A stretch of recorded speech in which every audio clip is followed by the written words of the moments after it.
You are now tuned into the Clout101 Marketing Podcast.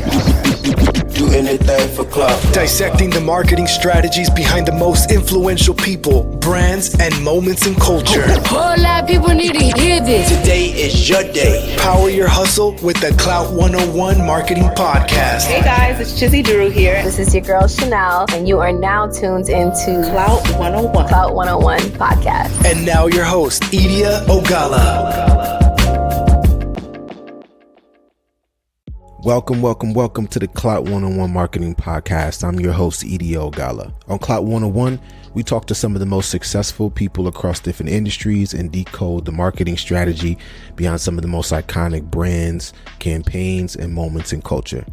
On today's episode, we have a very, very special guest joining us that goes by the name of Chizi Duru. Chizi is a digital content creator born and raised in New York with strong ties to her Nigerian roots.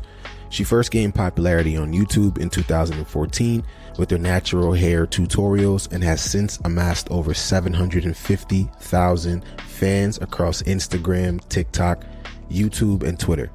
From the start, it's been her mission to create a space for women to learn about and love their natural, kinky, coily hair.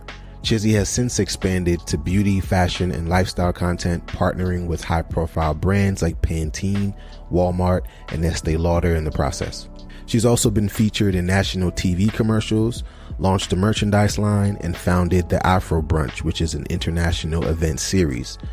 We hope you enjoy this episode. We really had a lot of fun recording it, and I think that you're going to be able to get a lot of actionable gems out of it and be able to apply, some of the stuff that you learn to power your hustle today. So without further ado, Chizi Duru.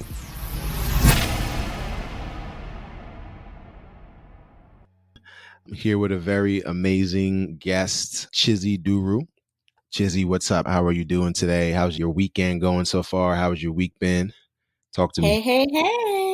I'm good. I'm happy to be here. Happy to be a guest on your podcast and ready to share all this insight, For sure. I've been telling you about this for a long time, right? I think the first proposal I sent to you. I think it's been years. Yeah.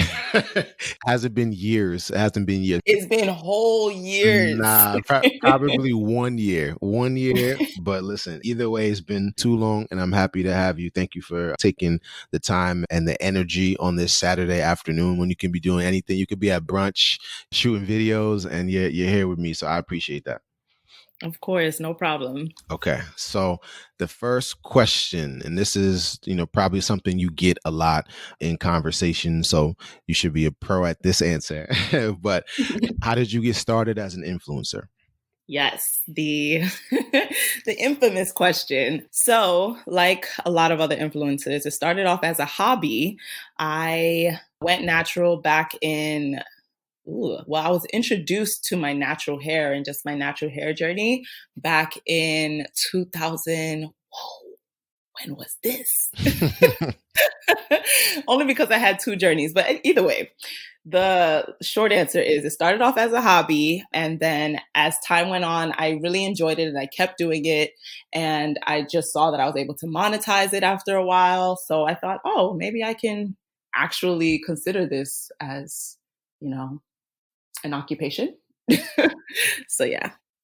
Was that pre-college days? Was that during college? Or was that like earlier on in your journey?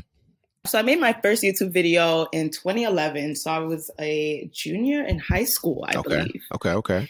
And yeah, it's wild to think about that now because I am turning 25 this year. Oh my God. So that's almost 10 years in it. So you definitely put in your 10,000 hours and you're definitely an expert in this space from all of those reps and all of the mistakes and the learnings and everything. So that's amazing. And that's something that people, need to consider who are jumping into this space, the content generation space, the influencer space, that you put in time and effort to get to where you are now. And when you, ultimately get to the top of the hill, whether that's 2 million subscribers down the road, whatever the case may be, that's you putting in more hours from this point to your next career milestone. So I think that's dope. What inspired you? That's a very broad question, but inspiration and motivation, just talk to me about that for a little bit. Yeah, for sure. Okay. Well, what inspired me to create my YouTube channel because that was my first introduction to this whole influencer thing and just social media. I started off on YouTube. So I had started my natural hair journey, and like a lot of Black women, I grew up with relaxed hair. So I never knew what my actual natural hair texture looked like. For sure.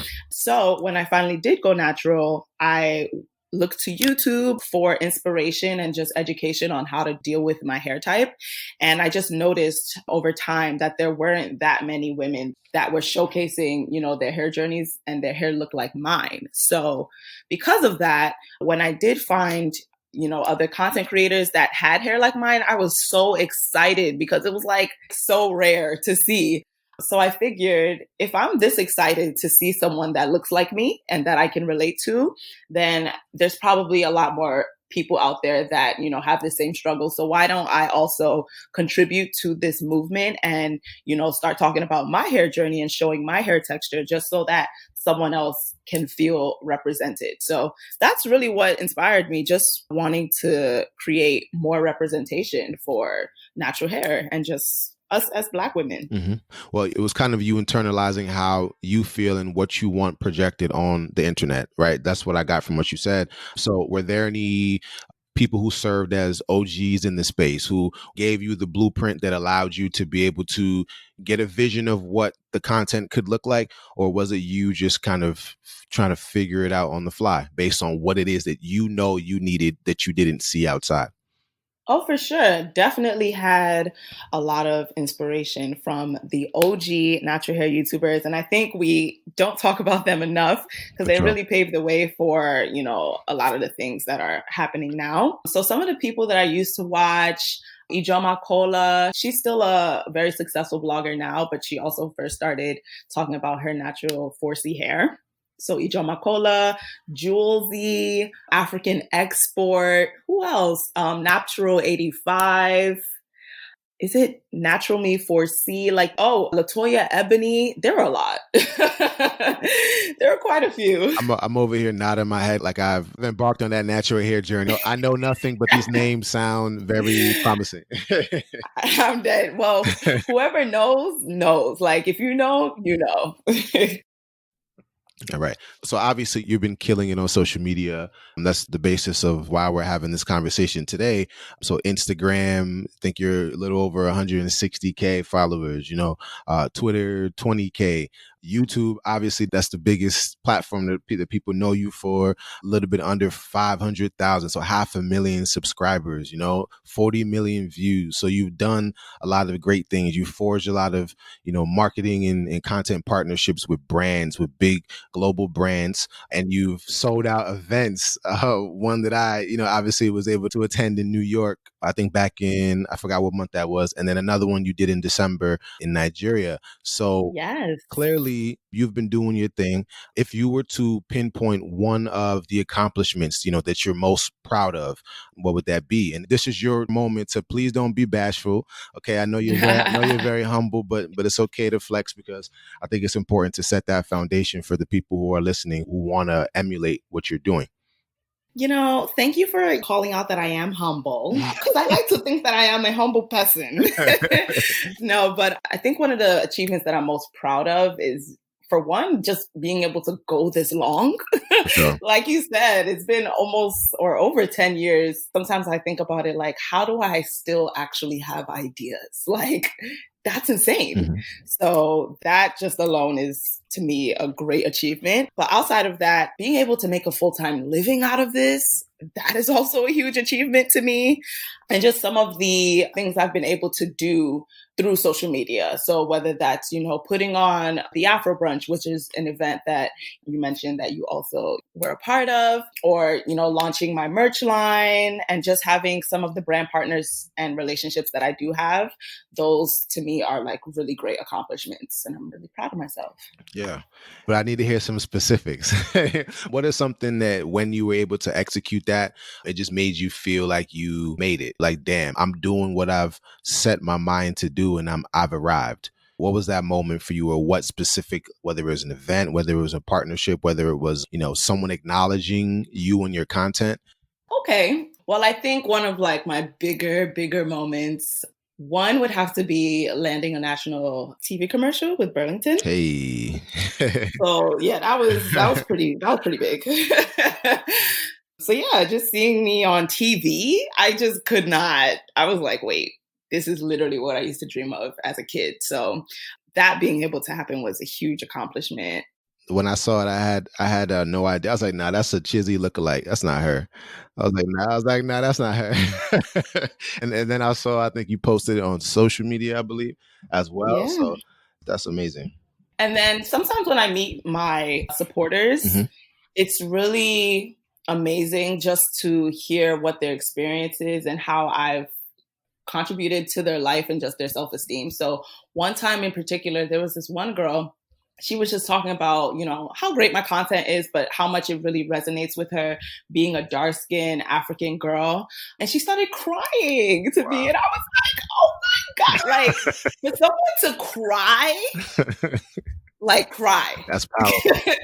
Right. That's the perfect word. Powerful. So that just let me know that, okay, what I'm doing, it is reaching the people that I want to reach and it is making an impact. So yeah, that's a solid flex. That's a solid flex. So I feel like that's what we're all put on this earth to do, right? Like a lot of us for 30 years, 40 years, we're trying to figure out what our purpose is, trying to figure out what our passion project of life was meant to be. And others of us are able to figure that out earlier, and get a head start. But obviously we're challenged every level to try and figure out how we pivot, how we evolve that passion and we impact people on different levels at different phases of our lives. So I think whether you're a late bloomer, whether you got it early, I just feel like it's our purpose to be able to inspire as many people as possible. So to be able to do that at your age, I think that's very, very inspiring, to say the least.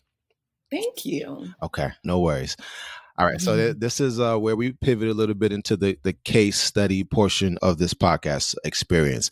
So the biggest area that I wanted to focus on for sure was YouTube. Obviously, that's where your expertise lies for the most part. Obviously, you're an expert in other areas, but that's where the majority of people know you from. And I think that the growth marketing, the growth strategy that you've used to be able to get to where you are today is very encouraging, and it leaves a lot for people to learn from. So to take a step back and then work our way back up to actual strategy, can you just break down your first viral moment? What was it? And, just talk more about that initial viral experience. Oh, for sure. Man, let's go back down memory lane. Let's take it back circa 2012, I think. So I think I was on YouTube about a year at this point. And I had gone to the salon and I recorded my experience of getting my natural hair straightened. Got it.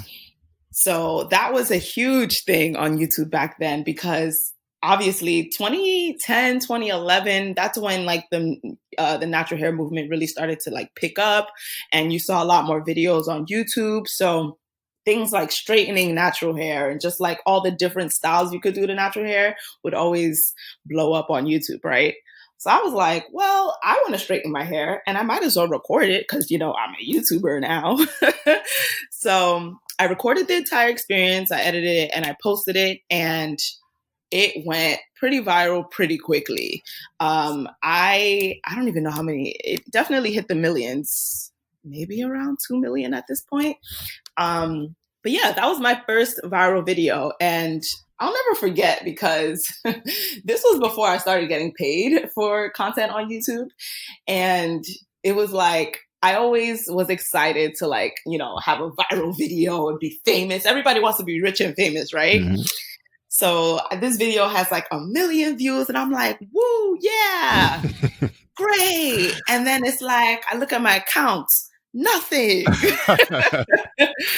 I'm just like, okay, well, it's just, there was no follow-up after. Got it. And this is a lesson that I was actually going to end up learning multiple times on my journey of just how to prepare for your viral moments. Mm-hmm. But yeah, that was my first introduction to that. But, it was a nice little learning lesson. It was cute. That's a very good point, right? Like a lot of us want to go viral, but the follow up, but one, we think I've seen a lot of people, and I don't know if you're on Twitter. I mean, I know you're on Twitter, but I don't know if you're on it a lot, but I see a lot of people they have the viral tweet, and then, they comment maybe like 2 days later, just like, where are you guys that are supposed to be following me? Like, where are the followers? I only got 5 followers from that tweet that was seen a million times or shared a million times.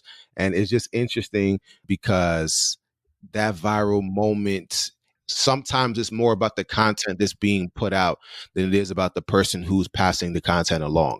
So it takes a conscious effort to be prepared to give that audience that's happy that you share that content some type of call to action to bring it back to whatever brand you're trying to promote, whatever product you're trying to push. So I think people find that they think that once they hit that initial viral moment, it's going to lead to obviously the money, the brand partnerships, the followers and all that stuff. And it's like, you have to be intentional about your approach after that moment comes to be able to capitalize on it. So you realize that, which was very good. So what came out from that moment that you feel created that situation? Like, what about that video worked well, and what did you feel made it pop the way it popped?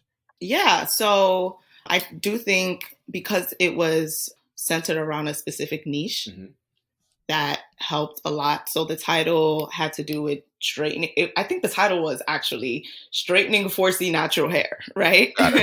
So 4C natural hair, and then 4C. Natural hair is a specific niche within the hair industry. And then 4C is also a specific niche within that specific niche, right? So I think be centered around that specific topic that wasn't as saturated, but was highly, highly searched, helped with the virality. And other than that, I mean, the video structure is a pretty calm, like regular sit down speed through video. So it's more about just titling, thumbnail, and just, is it trendy? Is it highly searchable? Like, are people really searching for that type of thing? And I think that's something people need to keep in mind when creating content. Like, a lot of people get upset that something didn't hit. And it's like, well, what are you making content about? Do people actually care about this stuff? Like, are there people that are looking for this? Just in business, they're always saying your business should solve a type of problem, right? It's the same thing when it comes to content. Is your content solving any problem or creating more representation for something that is highly sought after, Yeah. So I think that's where that video fell in. Yeah. You make a very good point. Like, it has to solve a problem, because that's when you have people knocking on your door to ask you for the solutions. So you're right. And a lot of your content does do that. In addition to the problem, identifying the niche and moving forward that way, was there anything else that you kind of analyzed from that first moment and has been consistent over the course of your time creating content that you think also has contributed to your success? And I guess a couple of examples, the editing style, some people have a consistent cadence, some people, have a specific video structure. Some people, distribute it a certain way, send it to your friends list of a whole bunch of influencers in other spaces to share their content, to gain followers and to gain subscribers and to gain views. So what else about that specific moment have you been able to kind of carry out throughout the course of your career on YouTube, and that has, contributed to that success? Yeah. So particularly for YouTube, titles are very, very important. Things that are highly searched on, you want to include within your title. Definitely. Basically, you want to grab your audience's attention within the first few words of your title. Got it. So you always want to remember that. And then thumbnails are huge. Yes. Like, I don't think people realize just how important thumbnails are. You're right. And that is one thing I could say, just having put in so much time on this platform, I've learned over the years, like, just the skill required for thumbnail making, because it is not just, put a little thing together and post it. Like, it is a strategic sequence of events that is meant to, grab your audience or grab new audience attention just from the side of it. Because that's what people are immediately seeing before they click on your video. They're seeing your thumbnail and your title. That is very true. And obviously, I'm subscribed to your channel, and every time I'm looking on YouTube for something to watch, I see you making just a Nollywood-esque face on some thumbnail, like you're about to have a panic attack. I'm just like, yo, what is happening here? But it makes And it makes you want to watch, yeah, right? it makes me want to see, like, yo, is she having a heart attack? Is everything okay? Like, is she acting? So it definitely makes me gravitate towards it. And then also, you're right, visuals are very important. The consumer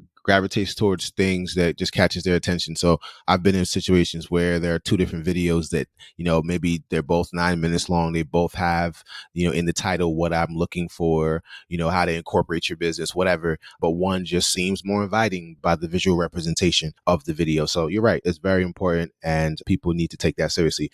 When it comes to editing those things, editing your videos, editing those thumbnail images, do you do it yourself? Do you outsource? What's that process like?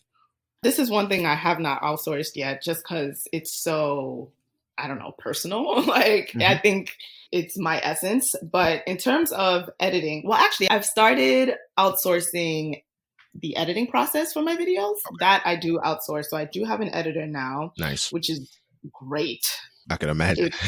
Oh my God. I can't even believe I was editing my own videos for this long. Oh, but in terms of the software I use Final Cut Pro, but you can also use iMovie, Adobe Premiere, but Final Cut usually does the job.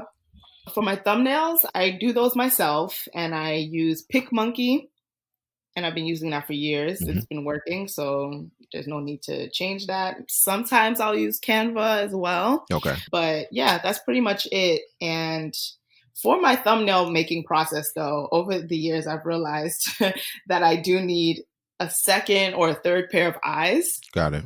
And this is, I think, just some advice for anyone, any creator. You always want someone else to just review and just see how people are reacting to whatever you've created. So anytime I make a thumbnail, I have my little tribe of influencers, and I'll send it over and I'll say, hey guys, what do you guys think about this? Or I'll create 2 thumbnails and I go, which one are you guys more attracted to? And I just ask people that. Before I had my tribe of influencers, I would ask my family. I would call my brothers and I'd be like, which one are you gravitating towards? That's how I would gauge which thumbnail to use and, which direction to go in.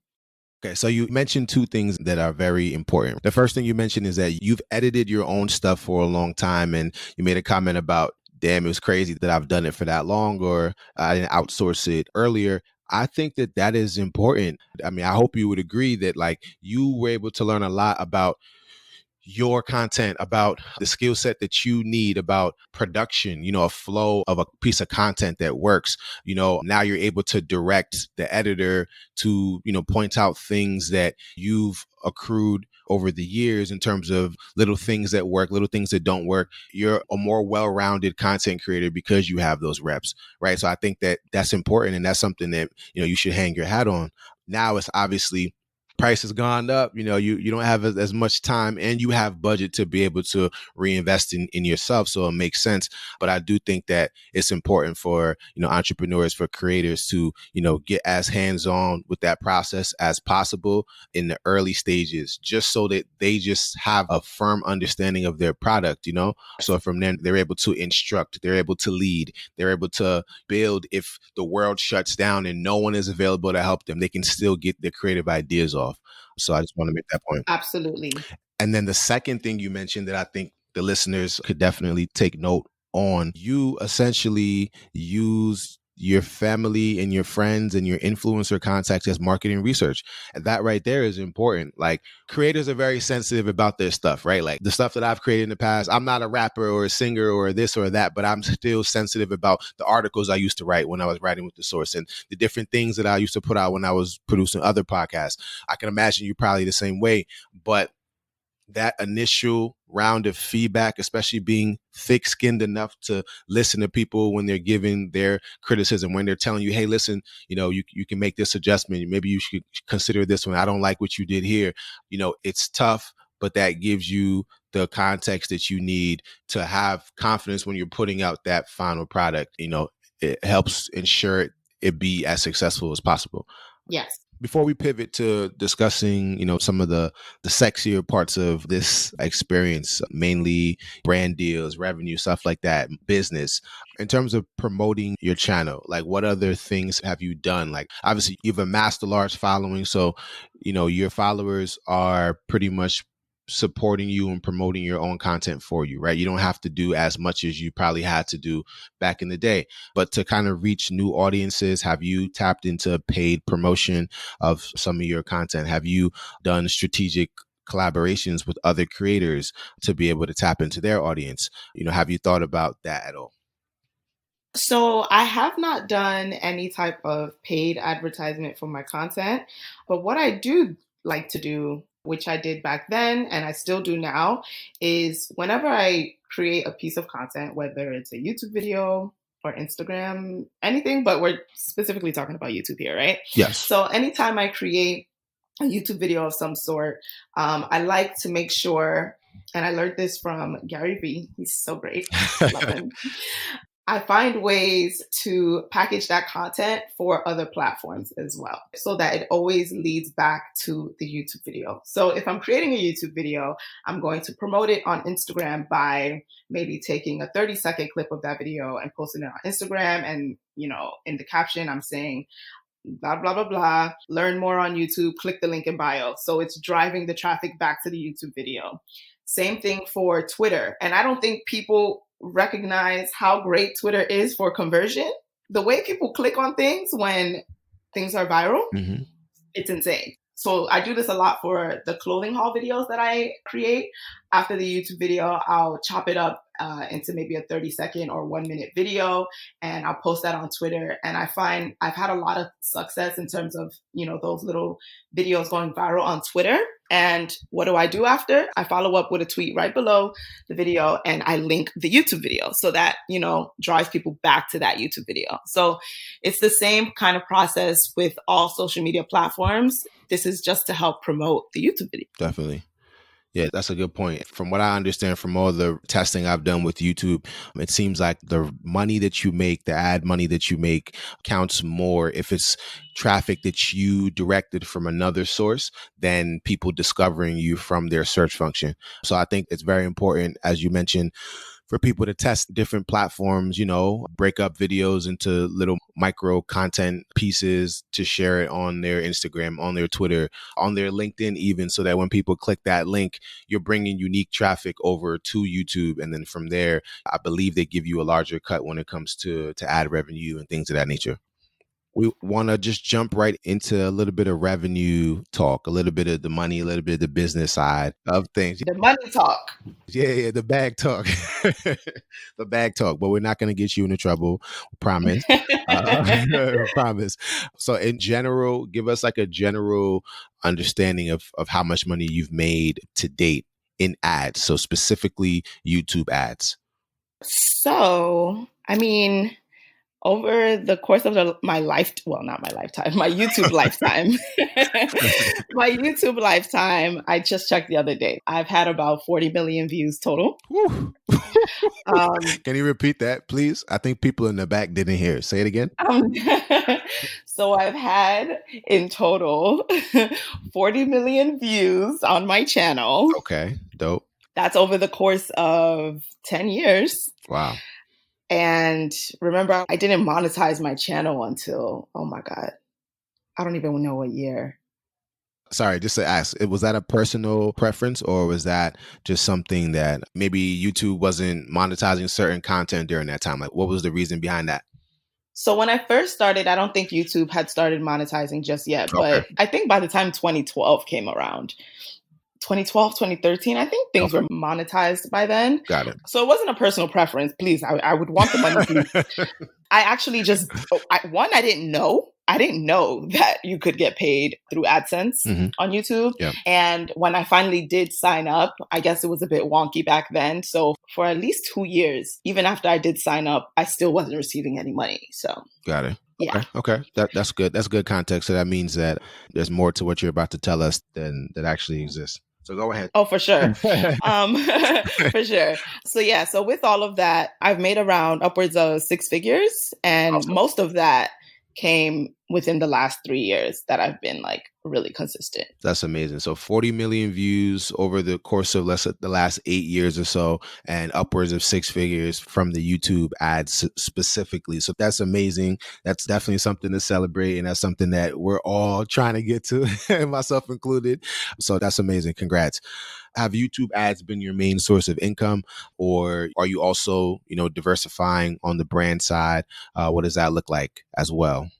Yeah, so YouTube ads are not my main source of income. The main source of income right now are through brand deals and sponsorships. Mm-hmm.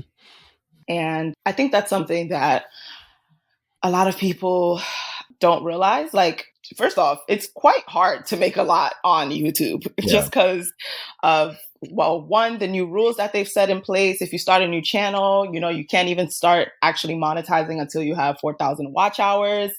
But yeah, you can make quite a chunk of money through brand deals and sponsorships, but also I want to get into, merch, selling merchandise. That can also really subsidize your income as well. But just to answer your question, main source right now are brand deals, and then the secondary is YouTube ad revenue. That's dope. In terms of the brand deals, I'd imagine, obviously being on that side, the brand partnership side, I know that there are incoming deals that, come to you regardless. There are, maybe people you work with that are actively searching for these opportunities. Then there's opportunities where you might just love a brand and it's like a genuine association that you want to go out of your way to say, listen, I want to pitch them. So what has been the main driver of these deals amongst those three lanes?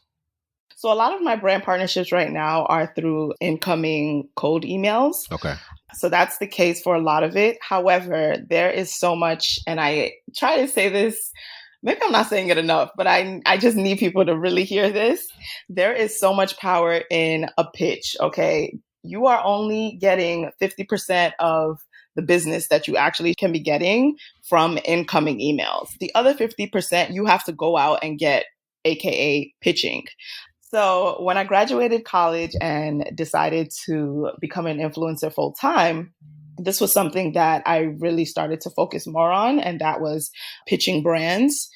And I found the idea blew my mind because it was actually insane to think if I hadn't sent out this email to this brand, this money would not be in my pocket right now because they weren't going to reach out to me, So I perfected, my little email pitch.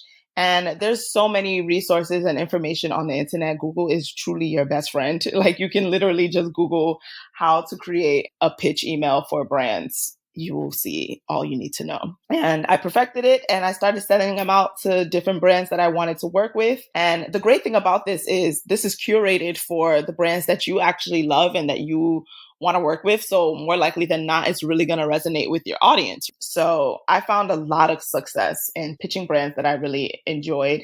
And I did this when I was first coming up and I didn't have any representation or management because, when you first start, you got to start from the bottom. You got to do it all yourself. Now I do have representation and management, so they do my pitching for me. But, you have to start somewhere, and it usually starts with you. For sure. And now you know what the brands like, what the brands appreciate. Now you know what kind of pitches may work because you probably had successful ones by yourself and ones that weren't successful by yourself. And also the most important piece is that you probably know more information about the structuring of brand deals, which makes you more marketable and easier to work with now that you have your own representation. So I think that's great. One question before I ask follow-ups to the initial question, LinkedIn, how much have you used LinkedIn to, develop those relationships or at least like stalk people from those corporate brands that you would love to align with? Yeah, for sure. So that was another point I was going to make just when it comes to creating these pitch emails and also receiving the cold emails from brands. You're creating a database of contacts for these brands and you're creating relationships with them, which is great. That's what you want.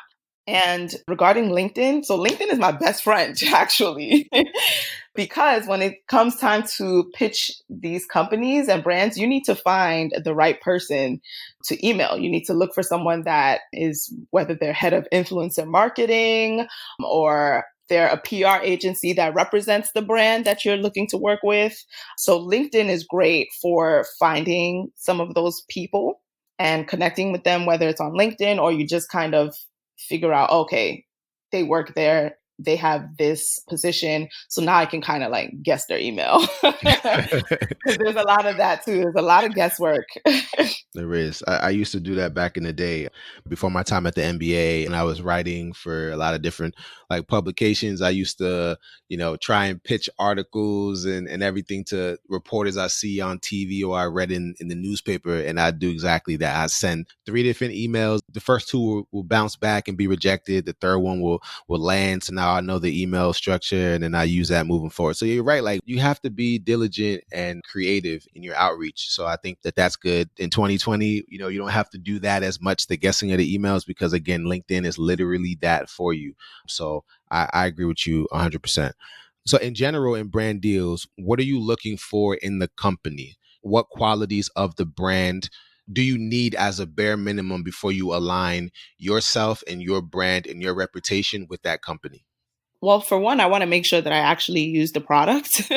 So it's a part of my life in some way and I have a connection to it, because it's always easier to share when I actually have a personal connection with the brand or product.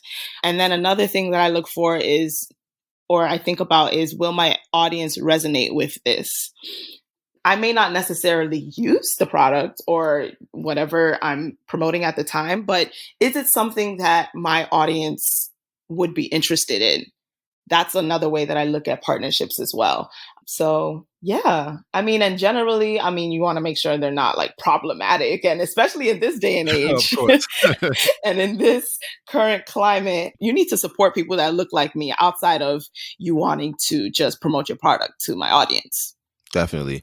And there's a lot of platforms now, thankfully, that are pushing that transparency that can allow consumers like me or influencers like you or potential employees like John, who are all looking to see what companies are putting their money and their resources where their mouth is. So shout out to I don't know if you've seen Pull Up or Shut Up, the IG account that's pretty much asking all these brands to show their representation across the board and how diverse their executive level offices are and all that stuff. So I think that's very important to show a brand's like true commitment to the cause beyond just like Instagram posts and stuff. So that's a good point. Last question on this brand piece. So what's your creative process like for deliverables? So you mentioned earlier about like the whole campaign brief, and sometimes you receive, explicit directions in campaign briefs, but sometimes brands might say, hey, we don't know how to reach your audience, please help us, like pitch us an idea and we'll,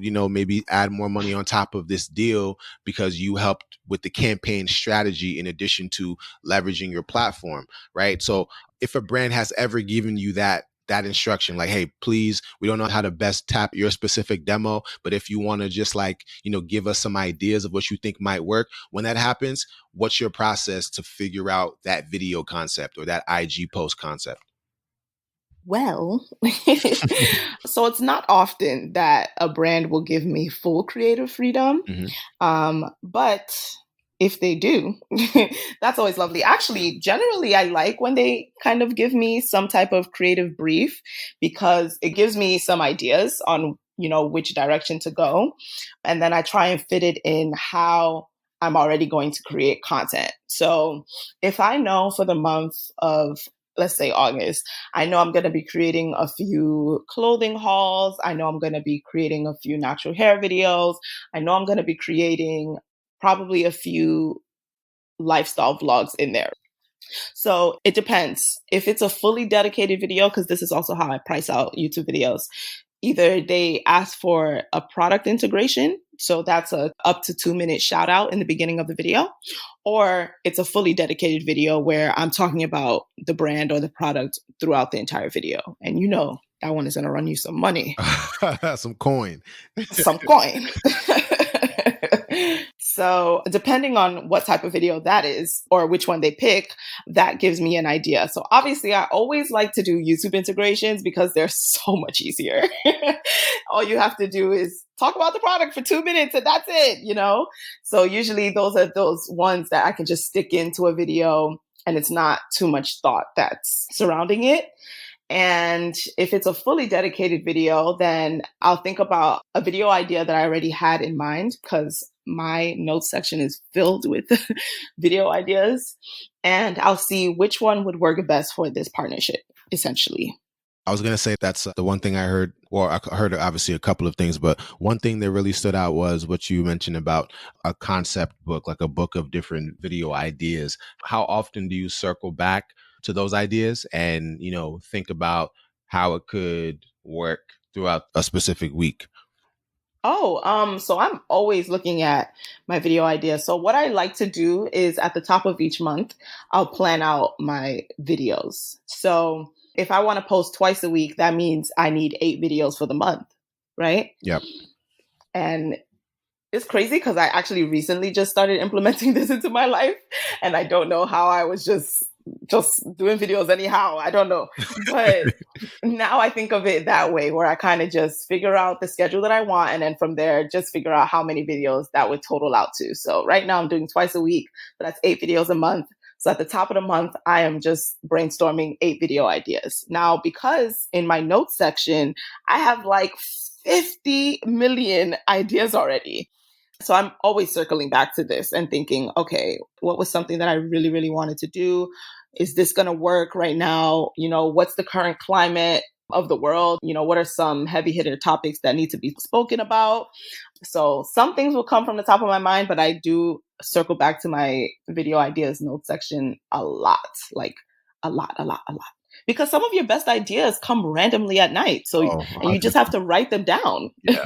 I have so many notes on my phone from just me waking up at 4 and just writing stuff down. It's about me making an intentional effort to go back, though, to review them and everything, which I have to get better at. But you're right. Having a notebook or something by your bed to allow you to be able to think about things and write it down when you're in your most creative space is very important. So that's a very good point.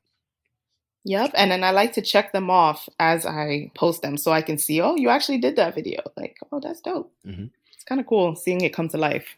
Definitely. That's dope. Okay. So on the brand partnerships front, right? When it comes to structuring your deals, so whether it's the pricing structure, whether it's just like the things that you're selling to the brand and that you need to deliver for the brand, what is that process like for you for your past deals?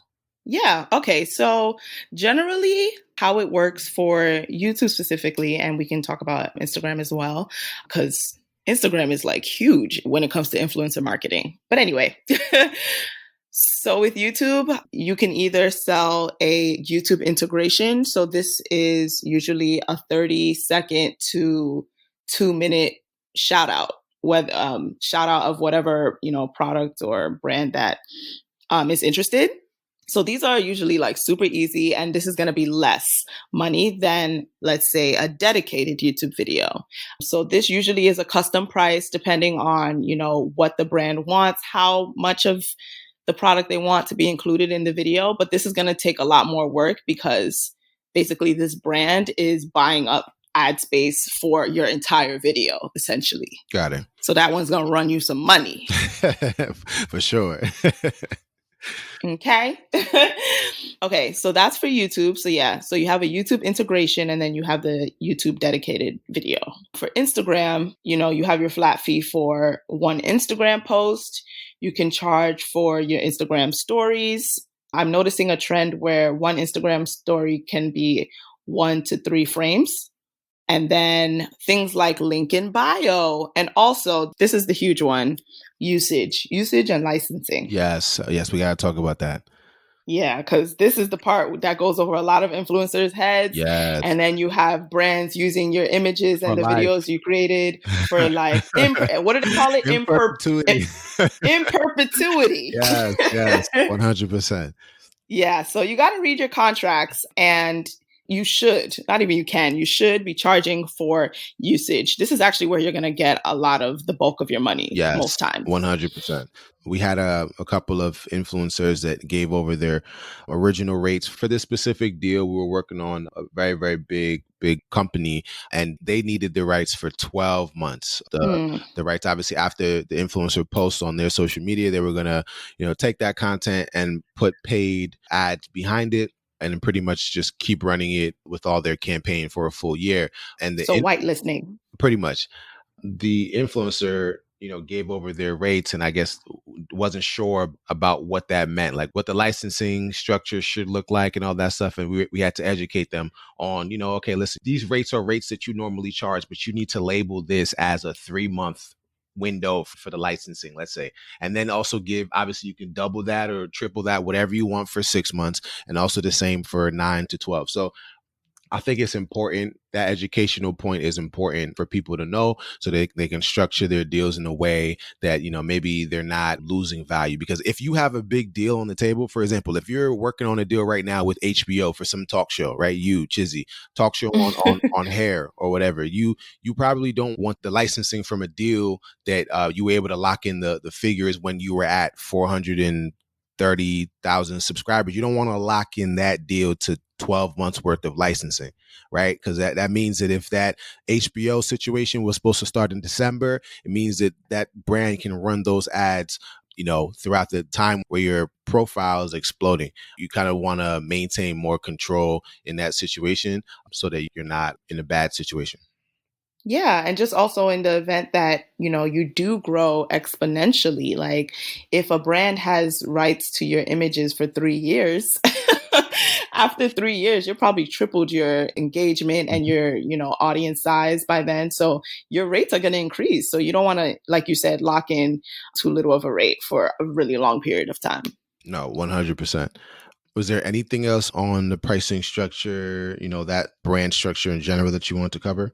Just that most things that you think you cannot charge for, you probably can.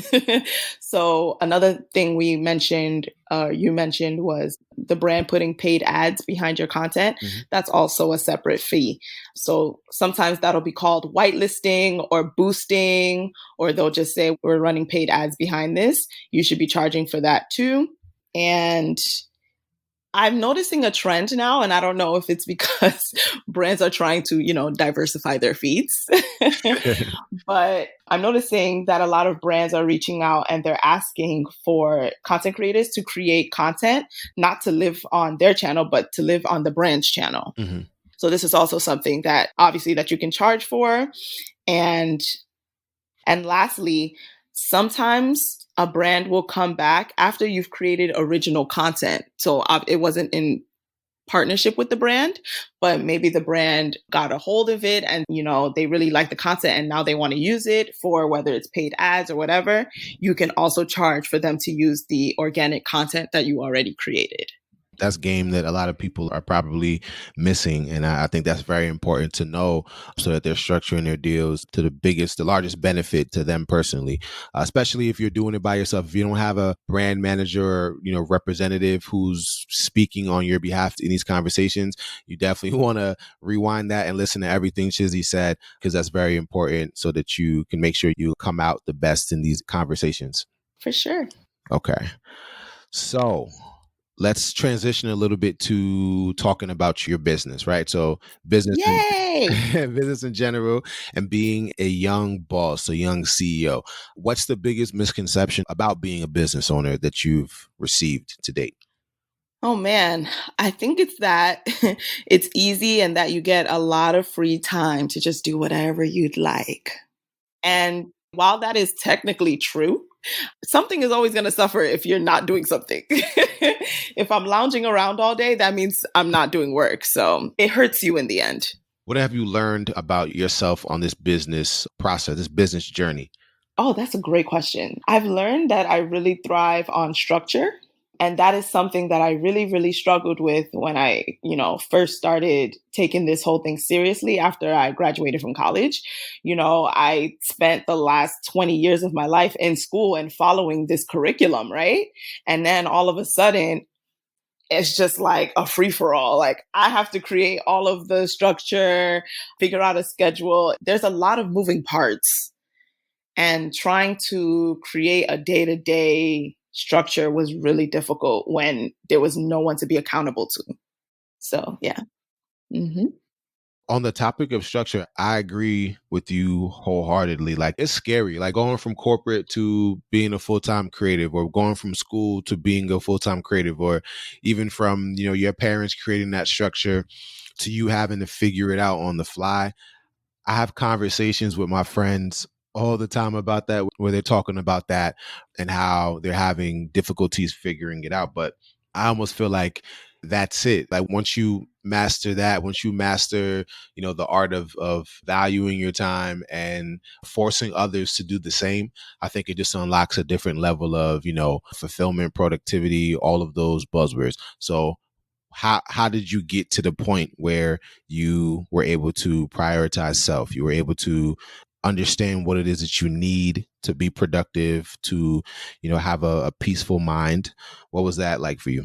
So I realized, not pretty quickly, just over the years that I've, really been taking it seriously and been doing it full time, I would experience a lot of burnout. The thing about creating content is like you're constantly going. Everything seems like content, right? You're always creating, whether you're editing, whether you're brainstorming, post production, it's a whole thing. And there were a lot of times where I would just like kind of lose motivation, or I was so tired, right? And in hindsight, I know now that it was burnout. So I had to create some type of structure and environment where it would reduce the amount of burnout I was getting. Mm-hmm. So I realized I needed a content calendar. I needed a schedule regarding what to film, when to edit, and all of that stuff, so that I'm not stressed out at 2 a.m. thinking, oh, I got to edit this video because it needs to go out like immediately tomorrow. So a really great resource that helped me create like a content calendar and just content planning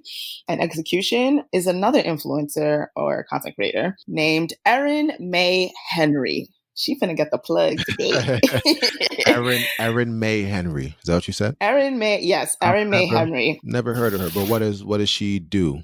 She is the GOAT. Okay. So she's like this Australian, like business owner, consultant, whatever.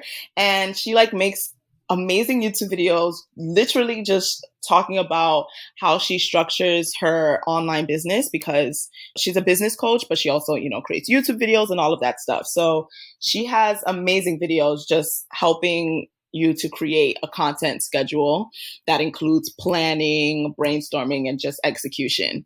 That's been so helpful for, just keeping the content going without me feeling burnt out and just overworked. That's very good strategy. Content calendars are amazing.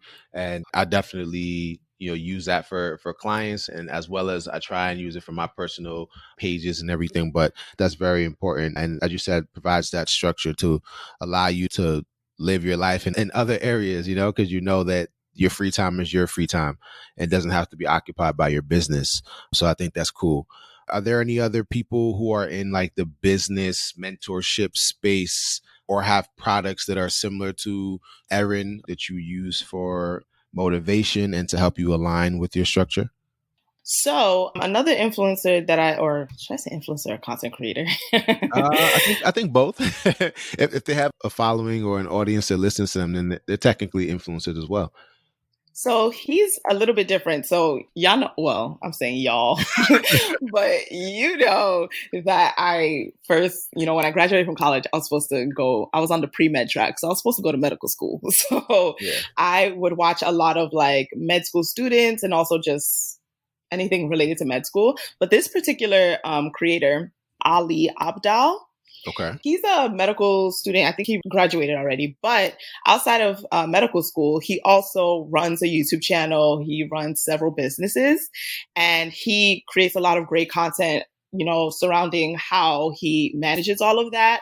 But he like breaks it all down into like really cool stuff, whether it's, using his iPad and using Notability to, organize his entire life. So that's kind of how I learned.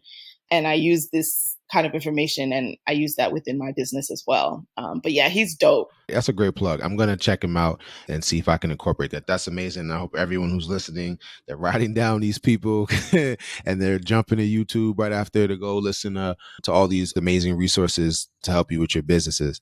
So a little bit about, securing your business, securing your intellectual property. Can you talk about that process of like incorporating and all of that? Because some people feel like content creators just create, make their money, go home, and it's like it's not a formal business like it would be if you had an accounting firm or if you had a restaurant or whatever. So can you just talk about how you got started and what that legal process was to just protect yourself? Oh, absolutely. Don't mind if I do. No, because this is really, really important for anyone that's out there that is looking to, get into this stuff, because this was a learning curve for me. And I wish I could just turn on a podcast episode and just hear everything I need to know. So definitely you want to create a separate business, like an actual business entity. So whether that's just, creating an LLC of some sort, you want to separate the two because it can get very confusing very quickly.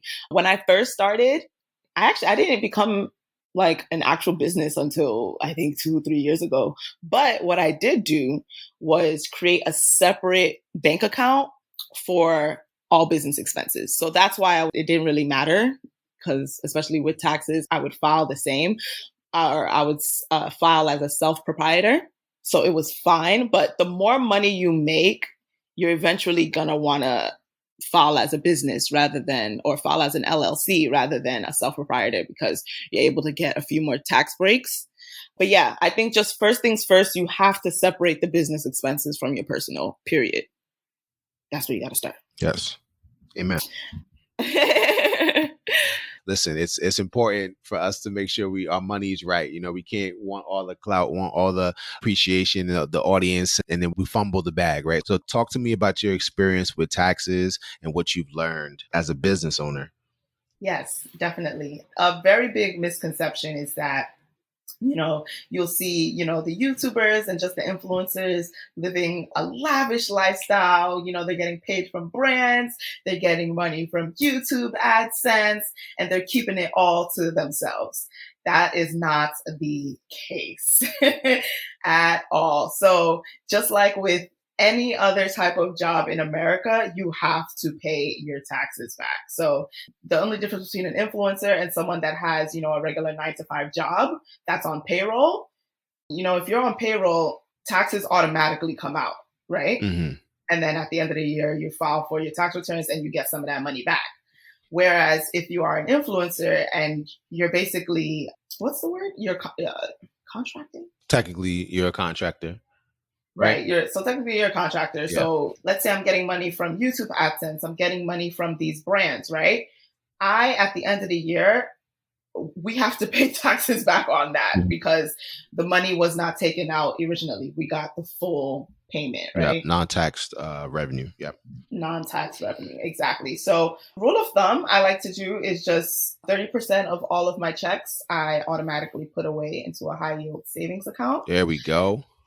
Yeah. I was gonna ask you that next. Like, what's your, if you invest that money that has to be back in the government's pocket at the end of the year, or if you just put it in a savings account where you make some cash? Right. Yeah. So I try to put everything in a high yield savings account at least. And I really urge everyone to do that. It's really simple. A lot of this stuff is so simple to set up. It's actually insane. But yeah. And I just put, 30% of all of my checks that I receive, I put it away. That way, come tax season, I'm not hit with, I can imagine. Which bank do you use? Which high yield savings account do you tap into? So this is not sponsored by any means. Okay, we don't have to do it. We don't have to do it then. No, I'm saying it's unsponsored, but okay. I use Marcus. Okay, from Marcus, Morgan Stanley, right? Yes. Got it. Or Goldman Sachs. Oh, sorry, Goldman Sachs. You're right. Yeah, Goldman Sachs. But there's also Ali. There's a few. A few options out there. So you just, got to find what's best for you. Yeah, I use Capital One. It was the highest, Theirs was the highest at the time, yeah. But yeah, I think the Marcus is definitely the best. So I've been thinking about switching my money over from Capital One to the Goldman Sachs account. So that's cool. And everyone can do it. They can do it online, right? How fast was the process for you? Literally 5 minutes. 5 minutes. Got it. And what do you need? Driver's license, social security number, I don't even think I needed my driver's license. You Okay. just, yeah, just the regular information, create an account. I do think you need your social security and all of that. And then you just link your bank accounts. And how much money did you need to start the account? Was it zero? Was it 1,000? So this depends on, each type of brand or whatever. Marcus, I'm not sure if there's a minimum. Okay. I'm not sure. Okay. Yeah, typically with those high yield savings accounts, they remove all of those expenses because obviously they don't have the facility costs. They don't have all the administrative costs. It's just a very, very bare, skin and bones type of platform. So they're able to save costs and give you more money on your money. So that's cool. Okay. And two more points before we jump into the best practices, the takeaway portion of this, conversation. So talk to me about how you manage people that work for you. So whether that be vendors, whether that be contractors who are doing, one-off projects for you, whether it's like people who are on your staff, like interns, assistant, PR people, like what's that process like? Again, you're a young CEO, you're figuring out on the fly, you're learning a lot every day. What's that like? And what has that process of being a leader at such a early phase in your career, what has that taught you about business in general? Yeah, well, you hit the nail on the head. I am definitely a young CEO that is learning on the fly. But I have had, the opportunity to bring on other members, a part of my team. So, like I mentioned earlier, I do have an editor. Everyone that is a part of my team is actually not on payroll. I'm the only one on payroll within my business. And this is just to save money. So I have my editor, and then I am currently looking for, but I did have an assistant because things, just the emails, pitching, just, now that I'm on a YouTube schedule and just the output of videos, I need help. I cannot be a one-man team any longer or a one-woman team. You manage those relationships and outsource things where you need to outsource things. Does it get overwhelming sometimes? How was that workflow allows you to be more efficient with your business, just in general? Yeah, it's interesting when you start outsourcing things because I realized pretty quickly that I needed to have documentation of all of the processes that are within my business. Got it. Well, editing is a little bit different. It's more just, this is how I want it in my mind. And now I have to communicate that to someone else. But when it comes to things like, having an assistant, how are we labeling and organizing emails? How exactly does the YouTube process work when it comes to uploading the videos? All of these things, it was a lot easier to share this information with someone else if it was already written down. So what I found that helps is little things that I'm doing currently on my own that I eventually want to outsource. I'm just creating Google Documents and I'm writing down the process that's involved. That way, when someone does come onto my team, I can go, here, look, just follow this document and you should be good. That's smart. It's automation and making sure that you set people up to succeed. If you can follow instructions, there's a high percentage chance that you're not going to fail at the task, right? So that's awesome. And that's very smart. All right. And last question for you on this piece is, let's just briefly talk about reinvesting in yourself. You've made a great deal of money, upwards of 6 figures. You've been able to get a lot of things for free and just living a solid lifestyle. Obviously, you want to continue to increase and grow and evolve, but you're doing pretty well as is. So what has it been like for you to reinvest in yourself? How are you doing that? Where are you spending money to help improve your business or improve yourself personally, which will then pour back money into this empire you're trying to build? Oh, great question. So in terms of reinvesting, well, a lot of my money goes into tech gadgets. Just, I always want to up the quality of the content that I am creating. So I'll spend a little bit of change on that, whether it's for my external hard drives or just, getting some new lenses, good mics for sound and all of that stuff. What else? I mean, I recently moved into my own apartment in New York City. And to me, that was a very, very big investment in myself and in my business. I knew that just leaving my parents' house and not having that safety net would push me to work harder. which is exactly what happened. But also, my apartment serves as my office and my studio, basically. Not only my studio for creating YouTube videos, but for shooting, lifestyle content for Instagram. So that's how I kind of rationalized it. And that's how I invested back into myself. That's amazing. So that's one. And then also just putting money away, like actually saving. That's huge. Yeah, it is huge. That's probably the biggest part. In addition to pouring back money into the business, saving as much as you can is important as well. How much do you save, let's say, every check you get or whatever? What's like a percentage? Yeah, so I'm doing 20% of my monthly income, which is, I think that's what's recommended. Yeah, 20 to 30%, I believe, is recommended by the finance folks. Yeah, and that stuff is going, whether it's getting dispersed across a bunch of things, but some of that includes, the high yield savings account, life insurance, retirement, putting some money into, index funds and stocks and all that stuff, All of that good stuff. All of that good stuff. So, yeah. That's amazing. So now let's transition into the best practices, key takeaways portion of this discussion. Obviously, everyone who's listening are going to be able to rewind and take notes and do all that stuff. But these are just high level things that, we want you to impart, from your wisdom to all the listeners so that they can, take it and run with it and apply it to their businesses or to their strategy, just like their vision board, immediately. So if you can give us a couple of actionable steps that content creators can take if they're starting from scratch, maybe, 2 or 3, however many you feel comfortable sharing. Just want to know if I'm starting from zero and I need to tap your brain to be able to help guide me, give me 2 to 3 steps that I could take today, to kind of get the ball rolling. Yeah. So for one, I would say just create and don't think or plan. That's a huge thing. Just create.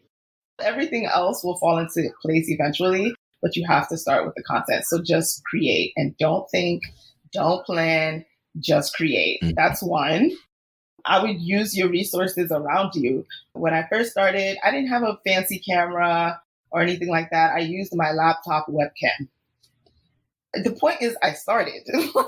Yes. If I kept thinking about, oh yeah, the bathroom isn't great, the lighting isn't that, please just start. Because what is important is the information that you're putting out, right? Mm-hmm. So just use your resources around you.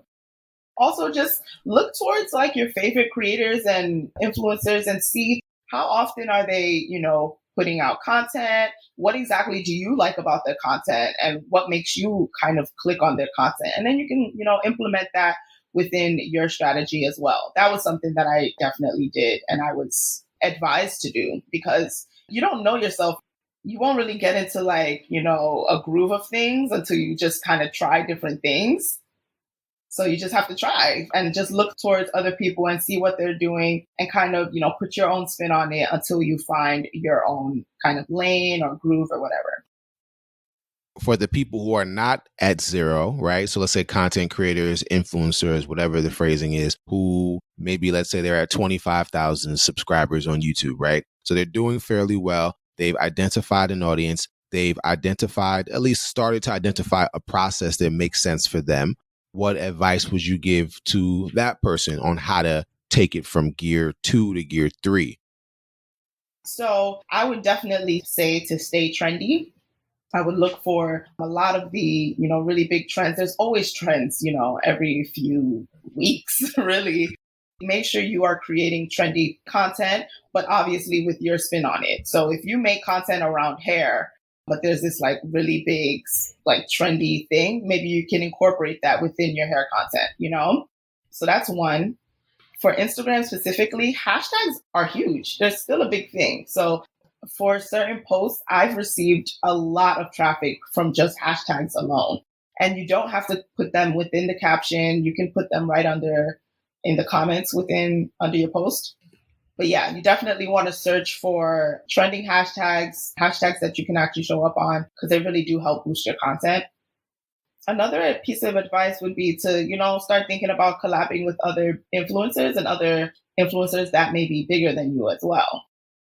Yeah, I think this is the point where it makes sense. If you've actually been doing the work and you have, a history of great content, and now you're just looking for a little bit more visibility, yes, now it makes sense to maybe try reaching out to other creators to collab with, because a lot of times, like, people will reach out to me to collab and I'll go on their page and I'm like, you have one video. It's almost like how sometimes investors won't invest in people who are seeking, some type of investment, right? They won't do it unless you like invest 20% of their own money. So I'm like, all right, you need 100% of this. I'll give you 80% because I want to see if you got the 20%. So it's like, put some skin in the game, show the commitment that you're actually serious about this. And then I'll give you what it is that you need to get from point A to point B. So you're right. Having one video, not having a lot of content up, not taking a lot of chances on yourself and betting on yourself, it really shows a lot, and it doesn't incentivize someone like you to share your audience with that creator. So that's a good takeaway. Exactly. And the last thing I would say is, if you aren't already, try video. I feel like that is truly where, the landscape is going towards, especially on Instagram. You see, they just launched Reels. Mm-hmm. You know what's crazy? In like 2 years from now, when there's like new stuff, like we're talking about Reels, and maybe 2 years from now, like Reels are going to be such a thing of the past. Like, I know, it's scary. Yeah. So just some insight. Instagram is definitely favoring video more than anything. So if you haven't already, try and incorporate more videos into your content, because you can get a much bigger reach with videos rather than photos. Amen. Amen. Amen. Lastly, in this portion of the discussion, what's one skill? And I know there's plenty, right? There's probably 10 that we've named so far throughout the course of this episode. But if there's one particular skill that you would recommend that everyone learn to help support their business development, what would that be? Email etiquette. Hey, can you elaborate, please? That's a good one. Absolutely. I think that is just the basis for any good business. Like, it's the first thing you got to learn, how to write good emails. Like, start from there. A lot of influencers do not know how to write good emails. Yeah. And you can tell. It can really make or break you. Like, whether you're pitching a brand or a brand has reached out to you, like, just have general good email etiquette and you'll be on a good path from there. You're the second person that I've seen say something like that, or I've heard say something like that in the last 48 hours. And the other person deals with a lot of influencers, and I guess we're speaking from experience about the lack of professionalism in the space. You're entirely right. And it's like, you can have 40,000 followers or 40,000 subscribers less than the influencer to your left. But if you're a little more professional and easier to work with these brands and everything, it just makes life easier for them. They're willing to compromise on the additional, couple thousand of people in engagement, right? In exchange for someone who's just easier to deal with and easier to communicate with. So that's a very good point. Yep. You hit the nail on the head. So jumping right into some rapid fire questions. So what's one fun fact about Chizi Duru? I'm super private. Okay. Give me one book, podcast, or content series that helped you along your journey. Skillshare. Okay. I like that. Best piece of life advice that you've been given so far, and it could be from anybody. You have to do your due diligence. What's your favorite quote or mantra that helps you power through challenging times? No one is you, and that is your power. Killing it. Okay. If you can choose anyone to be your mentor, who would it be? Beyonce. Okay. What's one resource that you currently use to become a better business owner? So this one, I know you mentioned Skillshare, but this one is more like what magazine, digital service, just anything that helps you be more efficient in business. Well, please, let me just plug Skillshare again because it is so great. But I recently subscribed to Business Insider. Okay. And it's been very helpful just seeing how, I don't know, I just feel like there's a lot of wealth of information in terms of like insight on other people's careers and what they're doing. Yeah. So yeah, I've been really reading up on Business Insider for my specific industry. Business Insider is amazing. I like what they're doing with their service. So I would recommend them as well, in addition to like Adweek and obviously Forbes and Harvard Business Review. That's one that I'd say I have a subscription and it's pretty solid. And last question, who's on your board of directors? Number one. And then 1B would be what's their relation to you? So if it's a college professor or whatever, just like say the person's name and then just give me how you know them. So Idia, my marketing strategist. Hey. Had to plug that real quick. No, Idia's actually great. Like, he has a wealth of knowledge when it comes to marketing. So he doesn't know, but he's on my board of directors. Oh my God. I'm about to cry. Okay. Who's next? I would definitely say my mom, just because she doesn't know this either. But she's a Virgo, and I just feel like you always need a Virgo in your life. Like, she's just my right hand. Like, when it comes to like physical things that she can actually help with, she's the one there that I can call. She's going to be there, creating boxes with me and all that. So she's definitely on my team, my board of directors. Another person is just my tribe of like influencer friends. Specifically, I can call out Kitan or Kitana on Instagram. I'm sure a lot of you guys know her as well. She's so instrumental in just like my business and just also seeing someone else that is doing a lot of the things that I would like to do and that's open about it and, shares information. You need that. You need someone that's kind of like a friend, but also a mentor. She's that for me. So. And someone who feels like there's enough to go around so I could share this information.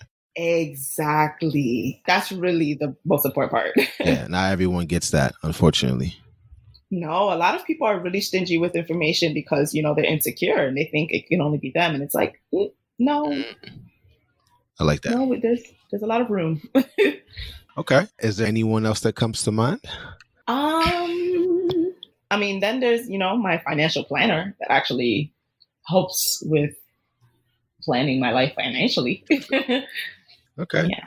That is amazing. Okay. So you have your mom, you have your marketing strategist, and you have your influencer friends. That's dope. And as we discussed off air, I think it's very important that we normalize these conversations about board of directors. Like I was telling you before, I learned this from some people that I worked with. It's very important to run yourself as a corporation, to treat yourself like a business, to project manage your life, to strategize your life the same way businesses strategize theirs, and analyze your strengths, weaknesses, and your threats, and just do all that stuff and treat yourself the way you treat the people that you work for and the organizations that you push forward. So I think a part of that is board of directors to just make sure you're on track. It can be a mentor, it can be a sponsor, it can be family member, it can even be a digital mentor. Like I like saying that a lot. Like digital mentors are huge, like Charlemagne the God, and as you mentioned, Gary V. And there are just certain people who I just pull things from. Right. And I add to my toolbox, and they don't know it. And I've, probably met them a handful of times. They don't know the different things that I'm able to kind of extract from them to create what it is that I'm building on my side. And I think that you don't need to know people personally for them to be influential in your life and for you to extract value from them. So I think that's part of why we're having this conversation, that a lot of people extract value from you. They don't personally know you, but that's why they'll see you and then there'll be an emotional experience, right? For me, I've luckily been able to experience that as well, where people extract value from me and they feel good because I'm able to, do that for them on a consistent basis. So I think that's the name of the game, and board of directors are very important. Okay, so that is the end of the rapid fire section. Now, this is where I wanted to pivot to more of like a consulting session, right? So 5 minutes, 10 minutes or whatever, and then we're out of here.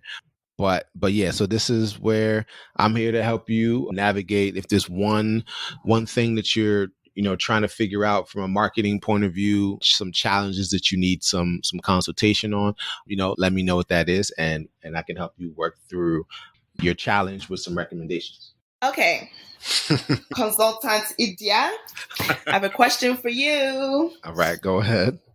So I am constantly brainstorming, and trying to figure out new ways to expand my impact beyond social media. So I would love to, hear a few of your ideas on ways that I could successfully do that. Yeah, for sure. So we spoke about this before. I've also spoken to a couple of other people about this. And when the whole TikTok news about it potentially getting banned, all that noise, like when that came out and people were talking about that, I spoke to a lot of influencers who were a little bit nervous about that because obviously their main following, their main brand partnership deals were powered by that platform, right? So I think in general, and I've been saying this for a long time to a lot of different people, but in general, I think it's important to diversify, your influence, right? So right now you're killing it on YouTube. You're at a different level. You're at an A+ level, right? On Instagram and Twitter, you're still trying to build up your influence to match the impact that you have on the YouTube, right? The YouTubes of the world. And TikTok. Okay, and TikTok. So TikTok is in the same category as what? Twitter and Instagram, right? For you? Well, it's YouTube, then it's Instagram, Okay. then it's, at this point, TikTok, then it's and Twitter. Okay, got it. So at this point, it makes sense to make sure that you can try and leverage as much as of the impact that you have on YouTube to pretty much point people in direction of your other platforms. So for me, that can look like, having a YouTube video that pretty much previews something that you're putting exclusively on IGTV, or a YouTube video that directs people to a thread of where you were giving hair tips, obviously a stacked thread on Twitter so people can go follow you there and go engage with it there and everything. Or a YouTube video that's telling people that you're doing, ask me anything content series on a platform or whatever the case may be. Or going on YouTube, telling them that you're doing a brand giveaway, right? So you're working with a partner. And this is an opportunity where you can get paid to essentially retarget your audience from one platform to another owned platform that you have. So you can, for example, let's say a brand is willing to do a deal with you. And within the deal, we're willing to give you some product to be able to sample, to be able to give to your influencer friends, to be able to raffle off to your following. I would take, let's say, whatever it is, some deep conditioner or whatever. I'd take that. I go on YouTube. I make a quick video, whether it's 3 minutes, explaining, hey, listen, for all the people out there who want to have a chance to win this, go on TikTok, create a video doing something specific, and tag my TikTok account and tag whatever the case may be, something else, right? A hashtag or whatever. And then from there, you're able to drive the traffic from your YouTube to your TikTok, engage on TikTok.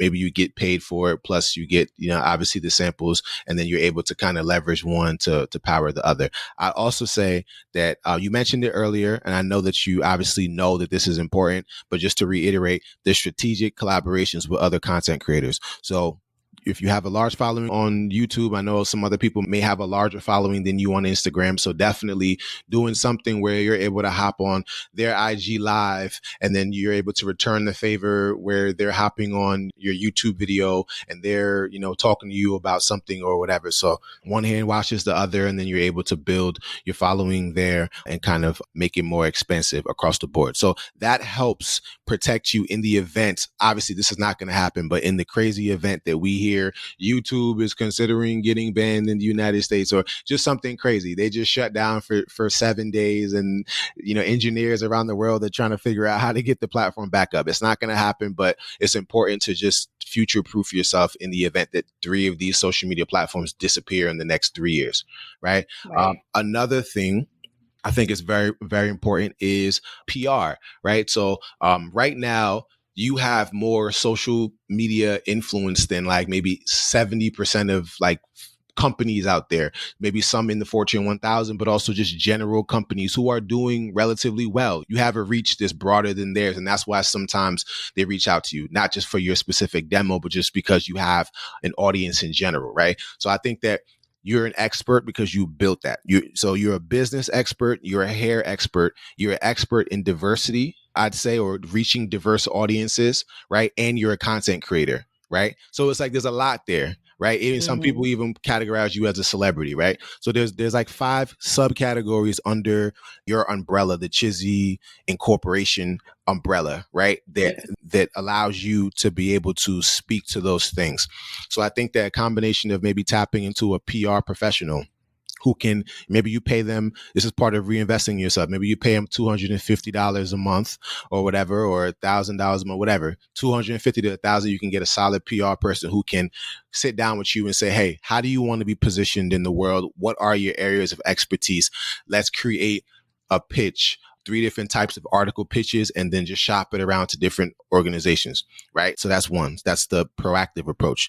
There's the other approach where you're, just seeing what opportunities are available. So there's a tool called Haro, Hire a Reporter. I don't know if you've heard of it. It's HRAO. So if you go to Google and type that in, you'll see the free option of this allows you to see 3 different newsletters that are filled with opportunities from major contributors, writers, reporters, whatever, from all these different publications. So ranging from blogs all the way up to Forbes and Rolling Stone and stuff. So they're writing articles. The articles are already pre-written and they're just looking for a quote for a specific expert in a specific space, right? And then these newsletters are pretty much organized by, let's say, sports, technology, beauty, general, whatever. And you can sift through it. It's sent at 5 a.m. I think one at, 8 a.m., 12 p.m., 5 p.m., whatever. Right. So you can tell yourself that every day you're going to make sure you check at least one of those newsletters. And if there's an opportunity, then you just send in a 2 to 3 sentence quote to the editor of that specific article. If you send out a couple a week, given your following, given the expertise you have in certain things, there's no reason why you wouldn't be featured in those different opportunities. So I think that that's important because it helps you leverage your impact on social media, brings that impact from social media to impact in just like whatever you want to deem the real world or whatever. So, whether it's a quote in Rolling Stone about how to build a social media following, or whether it's a video hit on CNN where you're being interviewed by someone on how to leverage influence and XYZ, or how to help brands better diversify their campaigns through influencer marketing. Like now you are Chizi Duru, the social media guru who has amassed millions of impressions and engagement from people, but you're also a CNN or a TV correspondent or a TV insider on a specific topic, or featured in Rolling Stone, Forbes, this, that. So it just broadens your profile.